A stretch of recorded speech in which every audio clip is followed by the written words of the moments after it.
मैं तो यही सोच रही थी कि अगर मैं दफन हो जाती तो फिर वो एक पक्की बात हो जाती कि मैंने मर जाना था, क्योंकि कब्र का खौफ ही बहुत बुरी चीज़ होता है। लेकिन जब मुझे होश आया तो उस वक्त जब मैं खड़ी हुई हूँ, बैठी हूँ, तो तब मैंने जब मेरे मुंह पर कफन था तो मुझे ना अजीब अजीब सा हुआ कि ये क्या चीज़ मेरे मुंह पर है ना, तो मैंने हटाया। अस्सलाम वालेकुम नाज़रीन, आपके मेज़बान मलिक रिजवान आपकी खिदमत में हाजिर है और आप देख रहे हैं माजिद अली टेलीविजन। नाज़रीन, इस वक्त मुल्तान की लोकेशन एक मशहूर कब्रस्तान में मौजूद हैं। हज़ारों सैकड़ों कब्रस्तान है और उसी दरमियान एक हमारे साथ बहन मौजूद है। इनकी कुछ इमोशनली स्टोरी है, किस तरह इनके साथ वाक़या पेश हुआ, क्या वाक़या है, क्या स्टोरी है, हम इनसे बात करते हैं। अस्सलाम वालेकुम जी, आपका नाम क्या है? किंजा। किंजा बहन, मुझे बताइएगा आपके साथ क्या स्टोरी हुई और क्या वाक़या पेश आया आपके साथ? भाई मेरे साथ बहुत ज़्यादा खौफनाक वाक़या पेश आया, जिसे मैं आपको बता रही हूँ। मैं मुल्तान में एक मुतवस्तित गांव से ताल्लुक़ रखती हूँ। घरेलू हालात की परेशानी और टेंशन से उलझकर मैं मतलब सोचते सोचते अपने घर के करीबी एक जंगल है उसमें चलना शुरू हो गई और काफ़ी तकरीबन अंदर पहुँच गई, क्योंकि टेंशन से मुझे पता नहीं चला और मैं बहुत ज़्यादा सुनसान जगह पर चली गई। तो वहाँ जाकर मैं क्या देखती हूँ कि एक दरख्त के ऊपर, जो कि काफ़ी ऊंचा था, उस पर एक बहुत बड़ी चुड़ैल बैठी हुई थी। उसके पाँव उल्टे थे और हाथ उसके बहुत बड़े बड़े थे, पाँव, और उसके मुंह पर खून लगा हुआ था। उसका जिस्म इस कदर बड़ा था कि उसको देख के दहशत और खौफ से मेरा दिमाग माफ होना शुरू हो गया और मेरे पाँव सुन्न हो गए और मुझसे भागा भी नहीं गया। जब मैंने मुसलसल उसको देखा तो दहशत की वजह से मैं वहीं पर गिरकर बेहोश हो गई और फिर मुझे नहीं पता चला कि क्या हुआ। जब मुझे होश आया तो मैं दफनाने के लिए बिल्कुल तैयार थी। वहाँ पर मेरी कब्र कुशाई हो, यानी कि जब मैं बेहोश हो गई थी तो मेरे घर वाले जब मुझे ढूंढते ढूंढते वहाँ पर पहुँचे हैं तो देखा मैं बेहोश पड़ी हुई हूँ। तो वो मुझे उठाकर ले गए और घर के, हमारे गांव में एक ही अताई हकीम है जो कि हर एक का मतलब एक ही तरीके से इलाज करता है, उसके पास कोई तालीम नहीं है। उसने ना मतलब चेकअप वगैरह किया और मेरे वालिदैन को, मेरे घर वालों को बताया कि आपकी बेटी का इंतकाल हो चुका है। तो मेरे घर वाले फिर रोना शुरू हो गए, बहन भाई वगैरह सब बहुत परेशान थे कि मतलब इसने इतनी टेंशन ली कि ऐसे मतलब इसकी डेथ हो गई। और इतनी मतलब परेशानी थी कि उन्होंने ना मतलब मुझे गुस्ल भी करवा दिया, कफन भी पहना दिया, मेरा नमाज जनाजा भी हो गया और जब कब्रिस्तान में लाया गया तो मेरी कब्र तक खुदवा दी गई थी। जब मुझे दफनाने लगे तो अचानक ही ना मुझे अल्लाह की तरफ से ना, शुक्र है उसकी ज़ात का, मुझे होश आना शुरू हो गया। तो जब मैं हिलना शुरू हुई, होश आना शुरू हुआ एकदम, जब मुँह पे मतलब कफन था तो घबराहट हुई, मैं उठ के बैठी तो सारे लोग हैरान परेशान हो गए कि ये क्या माजरा है। मेरे वालिद साहब और मेरे भाई भी बहुत परेशान हुए कि आज तक कभी ऐसा नहीं देखा, तो ये क्या हुआ। तो जो थे वहाँ के आलिम, वो जो वहाँ पर थे मौलवी साहब, इमाम थे, जो इमाम, उन्होंने कहा कि कोई परेशानी या मसले वाली बात नहीं है, इसमें ज़रूर ऐसा आपकी ही कोई मतलब गलती है जिसकी वजह से ये मतलब ये दोबारा उठ के बैठी है, हो सकता है बच्ची ना फोत हुई हो। इस तरह करते करते मेरे भाई रोना शुरू हो गए और मुझे ना घर ले आए। जब मैं घर पहुंची हूँ तो तकरीबन काफ़ी देर सख्ते में रहने के बाद मैं अपने पाँवों पर खड़ी हुई हूँ। फिर मुझसे उन्होंने पूछा कि आपके साथ क्या हुआ, मैंने उन्हें बताया ऐसे ऐसे।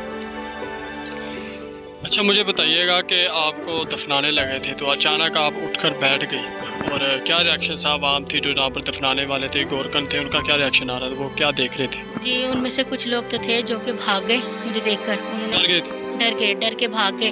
लेकिन जो मतलब जानदार दिल के लोग थे वो वहाँ पर मौजूद रहे, खड़े रहे। उन्होंने बाकायदा मुझे सपोर्ट किया, उन्होंने देखा गौर से कि ये कैसे मतलब ऐसे हो गया। उन्होंने मुझसे पूछा कि आप ज़िंदा हैं? मैंने कहा जी मैं ज़िंदा हूँ और ये मेरे साथ क्या हो रहा है। मैं तो फ़लाँ जगह गई थी। तो फिर बहुत परेशान हुए और फिर उन्होंने कहा इस बच्ची को घर लेके जाएँ, वहाँ जाके मतलब इससे बात करते हैं, यहाँ पर ये भी परेशान है और लोग भी परेशान हो रहे हैं। बहुत ज़्यादा लोग जमा होना शुरू हो गए थे जो पहले भाग गए थे कि क्या हुआ है, क्या मामला हो रहा है यहाँ पर, कि मतलब लड़की कब्रिस्तान में कैसे ज़िंदा हो गई।